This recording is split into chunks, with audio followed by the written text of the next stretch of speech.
Shattered to unbreakable. Listen here, sweet sister. Whether you think you have one little crack or you are shattered into a billion pieces, this podcast is going to give you the resources, tools, and skills to help piece yourself back together to form a beautiful, unique, solid, and unbreakable masterpiece. You are listening to Shattered to Unbreakable, the Reclaim Podcast. Let's talk.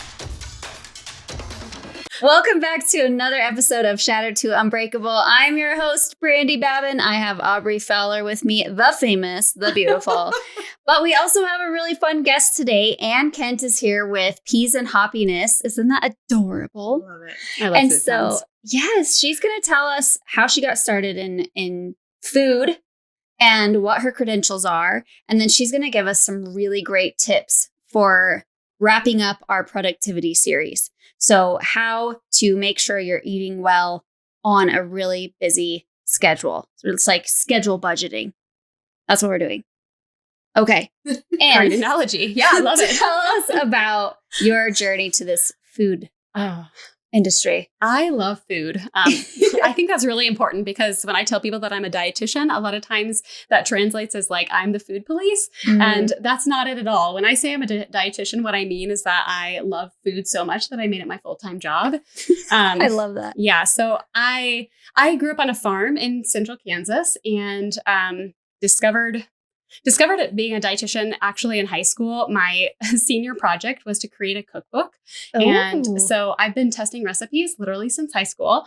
And then I went to school. I got my master's degree in Kansas City and I started working with patients with diabetes.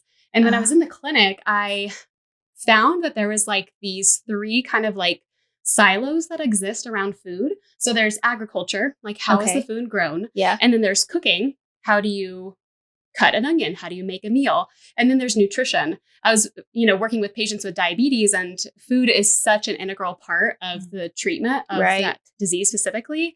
And my patients had no idea where their food came from, had no idea how to cook.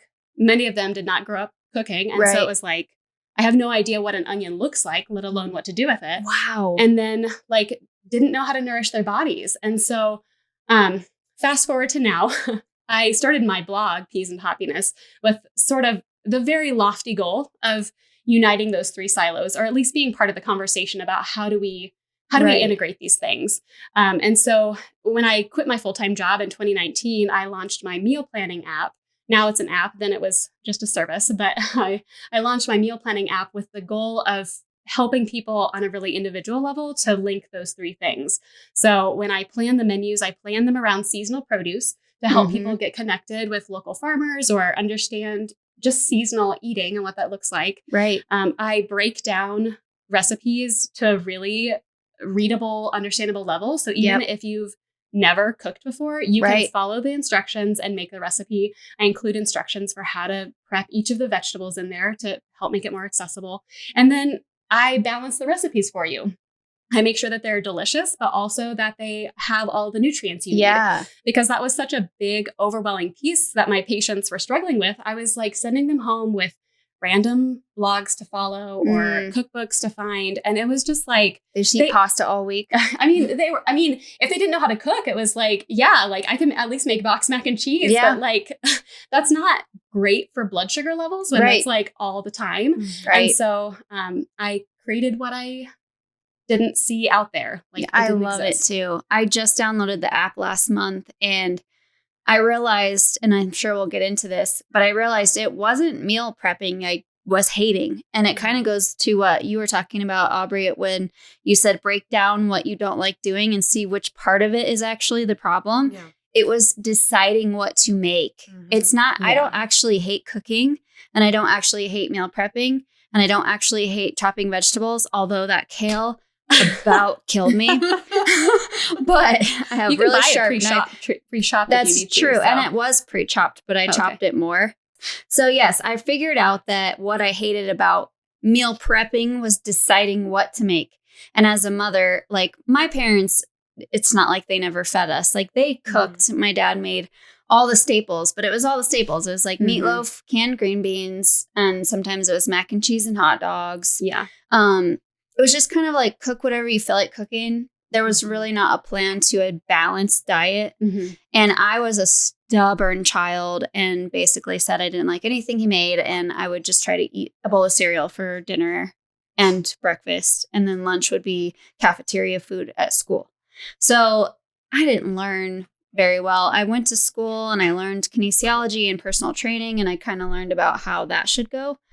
But it was still like the personal training world is like, eat a pound of chicken with rice, plain, no seasoning, don't fry it. Like, it's so boring and gross. And I kind of fell out of love with food during that process.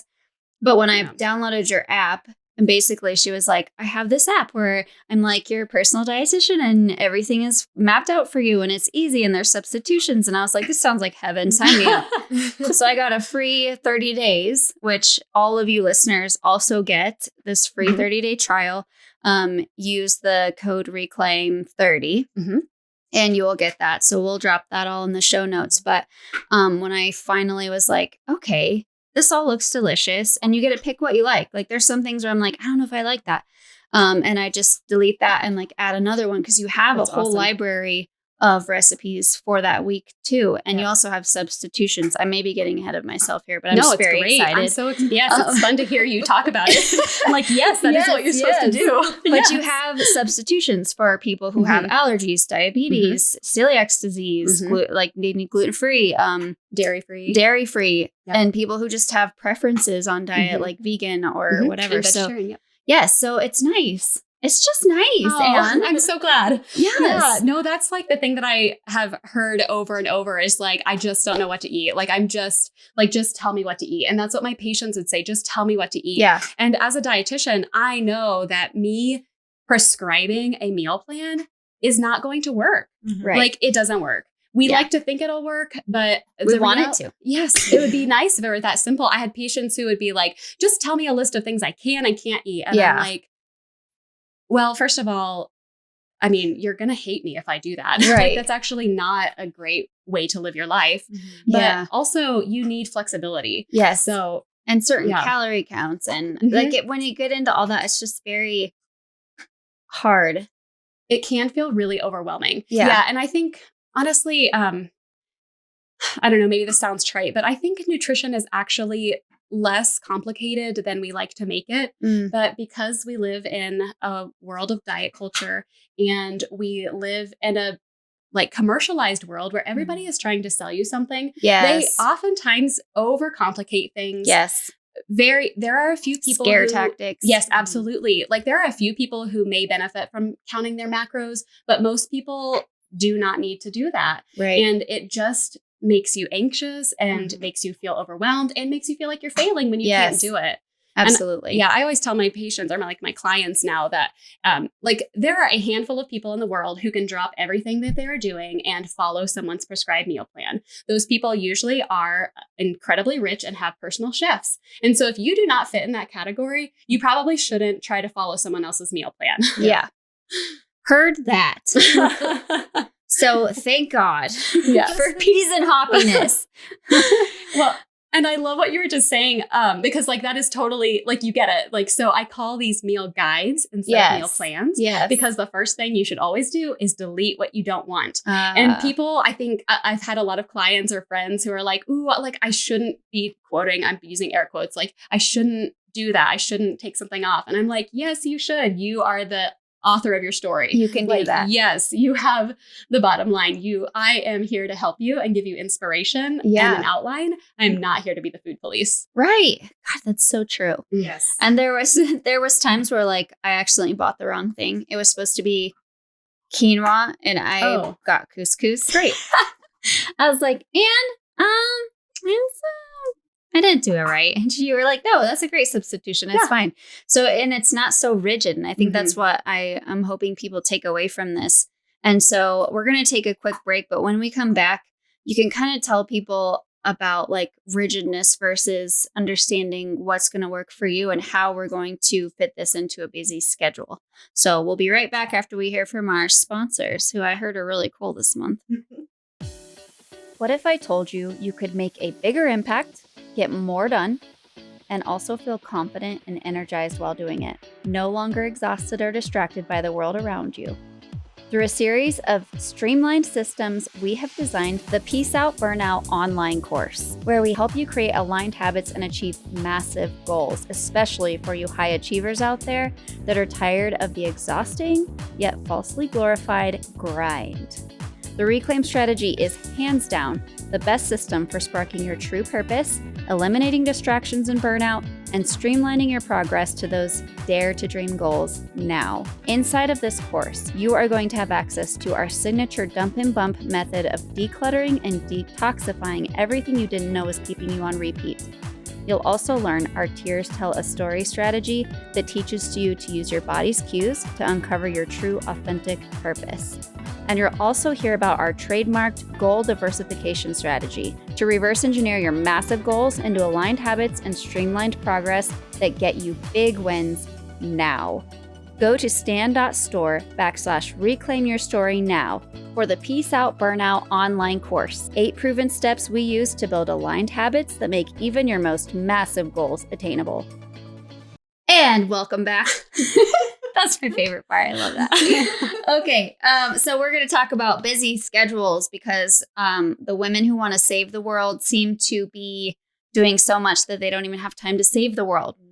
So we're going to give you more time. We're just going to gift you time. I heard something from Alex Hormozy recently. He said, successful people don't do more than you. They do different things than you're doing. And I was like, oh, it's so good because it's so true. You can fill your schedule with all of these things, but unless you're being super intentional, it's not going to make the impact that you're wanting to make. I love that you just mentioned take back time, because I think that there's a little bit of a myth with meal planning that you are going to spend hours, or you have to spend hours in the kitchen. But I want to challenge that and say that actually, if you don't meal plan, you are going to think about meal planning far more often than you will if you actually just condense it all at once. If you don't make a meal plan, you're going to think about meal planning in your car on the way home from work. Yeah. When you are in the middle of your day panicking that you don't have ingredients. Yes. Oh my gosh. Yes. You're going to be meal planning in the grocery store when you're buying random ingredients that you then end up not using. So, and I don't say this to shame anybody, because we've all been there. I've been there. Yes. I still am there, there are still weeks that I don't meal plan, and halfway through the week, I'm like, boy, I really wish I would have done that. That would have made my life easier. Pastian, you made a mistake.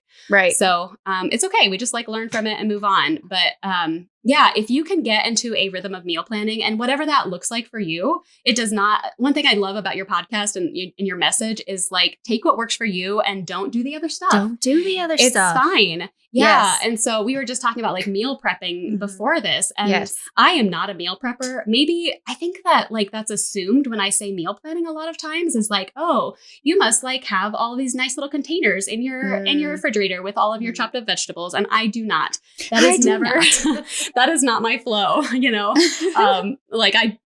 sometimes I'll prep the next meal if I already have my cutting board out and I'm waiting on something else to cook. That is the extent of my meal prepping. Yeah. It's sometimes making 2 meals at once, because I hate doing dishes. And really that's my hack for doing less dishes is to prep. Double meals when you do one.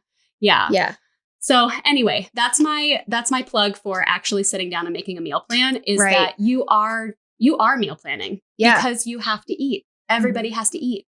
And probably you have to figure out what other people are eating. Right. And, it sucks sometimes. It is really unfortunate that is on your shoulders. It's a big weight. I get it. It's a big mental load. Yeah. But if that is your role, then meal planning can actually make your life a lot better. Mm-hmm. This is so reminding me of budgeting. And I honestly, it's it feels like budgeting, because when you sit down to do your budget, nobody likes that. Nobody's let's do our budget today. Right. Yeah. But if you know how much money you have and you know where it's going, you're very much more conscious about spending, and you have a better, barometer of what's worth it or not. Yeah. And you're smarter with your money. You end up having more of it at the end of the month because you understand where it's going and what you want it for, and you're planning ahead. And it's with meals, you're, like you said, you're already going to be thinking about what to make, but it can either be the morning of or 30 minutes before the meal. And then you end up making bad choices because you're not in a mindset to be able to think like that. I know, and I'm just totally projecting to all of you about how I feel, but when I don't plan a meal and it gets to be 4:30, 5 o'clock, I panic. Right. And then I'm like, let's just order Domino's. And I have time, but then I don't stock my kitchen like I should for last minute meal ideas. Right. And so I don't have anything to just whip up like everyone else in the world does. If you're with me, we're the only ones. But so when I have the meal planning app that you have, it's nice because I can go shopping Sunday. Yeah. And even if I don't do it as I planned it, I still have all the stuff for all those meals. Right. So like sometimes I'll plan something Monday night, something will happen, it'll get messed up. So then I'll just pick one of your recipes that has a shorter put together time. That's amazing. Yeah. And it's so nice because I have enough meals to last the week. And then Aubrey has an amazing method of pre-chopping. It's just, and you don't have to make a meal like to meal prep. You can just pre-chop a thing of onions, a thing of green onions, a thing of peppers, pre-chop some stuff. And that way when you're going to make something, because sometimes the prep time is like, but if you just chop a bunch of onions and cry it out and then they're in the fridge and you don't have to do it again. I love that. It's not like you were saying, like intentional meal prepping. Like I'm not going to sit down. It's more like I'm going to make a salad for dinner. And instead of making one serving size, I'm going to make 4 and we're just going to have it ready for later. I'm already making the salad, so I'm just going to make a little more. And my biggest thing is for whatever reason, I hate prepping meat. Like cubing raw chicken or whatever. I don't like it. Agreed. So I've gotten into the habit, which I've been kind of hit or miss, but I like it a lot.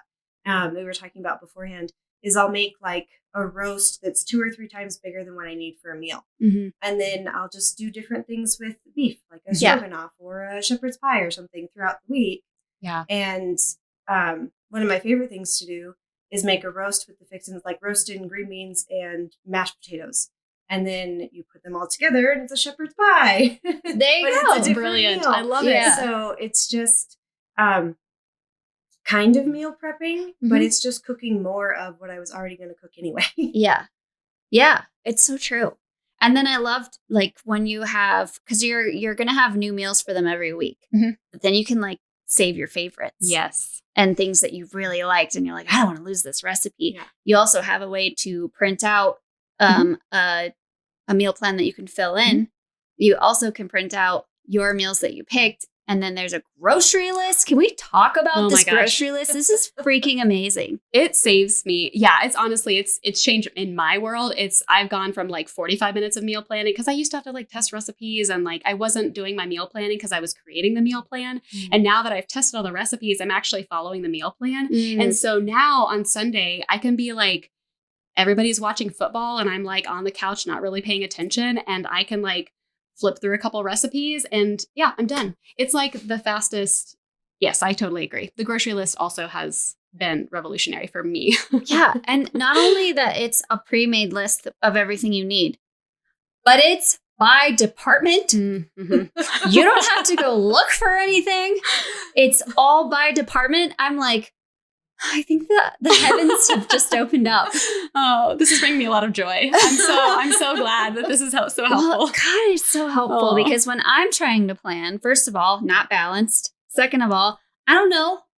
And third of all, when I make my grocery list, I probably go back and forth along the freaking grocery store 7 or 8 times. I spend 2 hours there. My kids are screaming because they're so mad they're still there. And now it's like, I have a pre-made list with all my recipes and the kids pick out stuff with me and it's literally just one little circle around the grocery store and we're done. I love that. Yeah. And then Corey likes it too. And so, we've been prepping little lunches because we don't, and that's like work. Okay. So productivity hack. If you're a working mom who has to go to work and you didn't pack a lunch, what are you going to do? You're going to order out. Mm-hmm. You're going to go out to eat. You're going to DoorDash. You're going to do something. And so pre-making a lunch, and I made all of those on Sunday. If you guys saw my little Instagram reel, made them all on Sunday. There was 4 lunches for Corey and I, and then 2 other lunches. So the kale, tuna, apple salad was 4 containers, and the rice bowl was 2 containers. And it was funny because they were kind of small looking to me, but I need small meals. So I was worried about Corey. It filled him right up.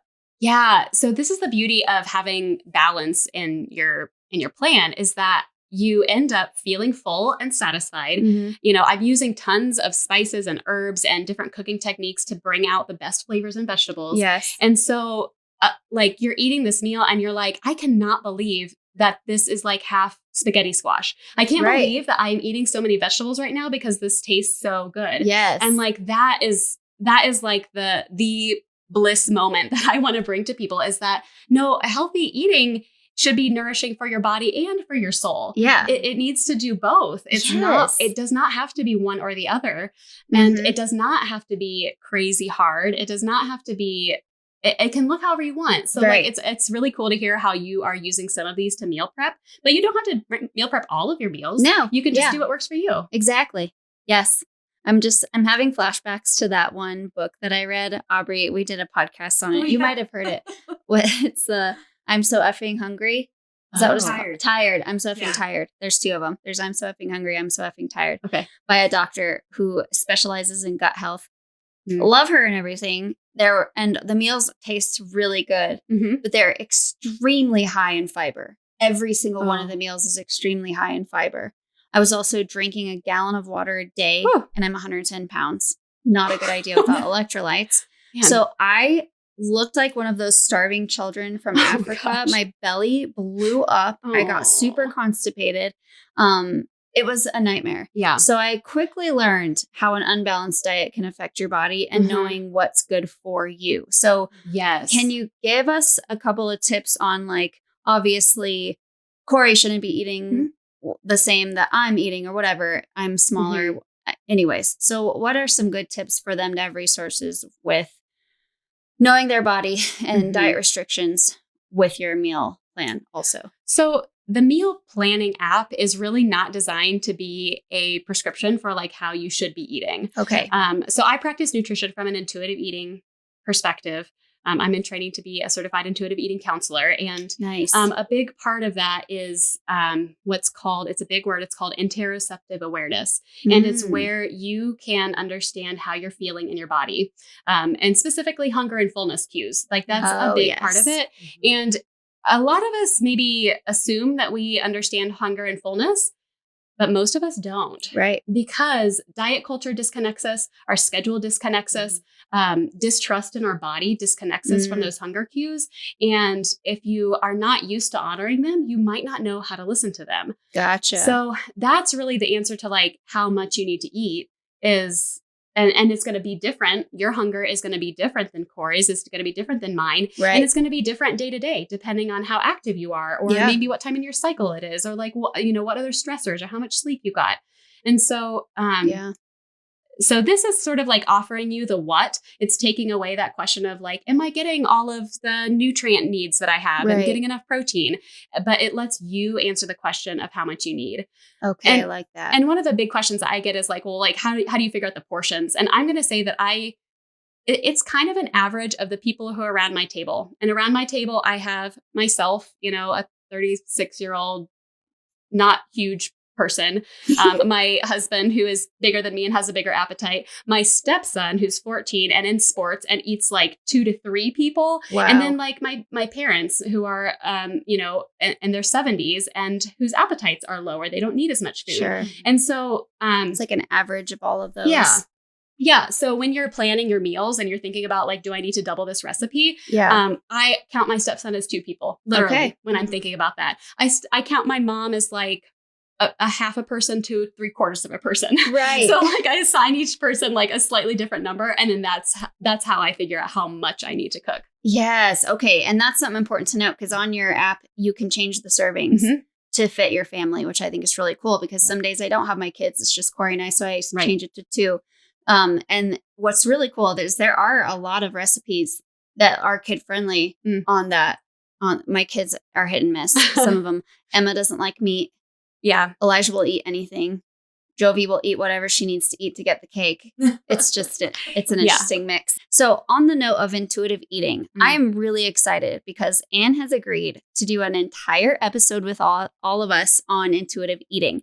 And this is right before we hit the holidays where things are going to get real stressful real fast if you let it. I want to stress that the holiday season can be joyful, peaceful, and happy. It can, I promise. It really can. And so I think a lot of our listeners are probably some of us that aren't as peaceful and joyful during the holidays. We have some trauma we're dealing with. We have some narcissistic abuse that ramps up around the holidays. We have childhood things that involve comfort eating. And then we also have a ton of food around us during the holidays. We also have a lot of TV watching and screen time while eating, which I can't wait to hear your take on because I have my opinions. So if that's not the best teaser for that next episode, I don't know what is. So thank you so much, Anne, for joining us today. I learned a lot. Did you learn a lot, Aubrey? Yes. Do you have anything to add to this beautifulness? I just was thinking that I really love this collaboration. I'm really excited about it because the whole point of Reclaim is we're not going to give you like, here's 3 steps to your fantastic life. But we want to help you get to know you again and figure out who you are because your habits aren't going to work if they're not personal. Yes. So the whole, if you haven't gone through the guide, the whole first part is about understanding why you do some of the things you do and what's influencing you and then developing habits to support your goals from there. And I love that it's so personal. Yeah. And it's, like, take or leave what you need to, adjust it how you need to. Yes. Eat when you need to. Yes. And all of the, it's just so very personal for each person. And It's so flowy. Yes. Okay, cool. I can't wait to get to the next episode. We have to stop this one. I love you all. We'll see you next week. Stay sparkly. And I was joking. No, but thank you, Anne, for real. And we are going to be back next week with a brand new episode on intuitive eating. So stay tuned. Yay. Stay sparkly. See you next week. Thank you for joining us today. We loved leaving you with extra resources at the end. And we do have some brand new things coming out. One of them we're very excited about is a monthly self-discovery or self-care subscription box. So you pay every month, you get a pretty box with all kinds of wonderful things in it, including self-care instructions, things to help you relax like bath salts and candles. And of course there's tea. Of course there's tea. We talk about tea all the time. So you will have a tea sample in that box that relates to whatever we're doing that month. So we're very excited to bring that to you. Another thing is with your Reclaim journal, we're noticing that there is a need for people who learn differently. So we've created an online DIY course. So you can watch, listen, and read your journal and do the exercises along with me. There are also 2 bonus exercises in the course that are not in the journal. So check that out. You can go to reclaimjournal.com or you can go to stand.store/reclaim your story. That's what it is called, the Reclaim Your Story course. So I'm not going to confuse you with any more information than that, but if you want more on brain spotting, coaching, and all the other things that we do, go to reclaimjournal.com and browse around. We're excited to see you next week. Stay sparkly, sweet sister.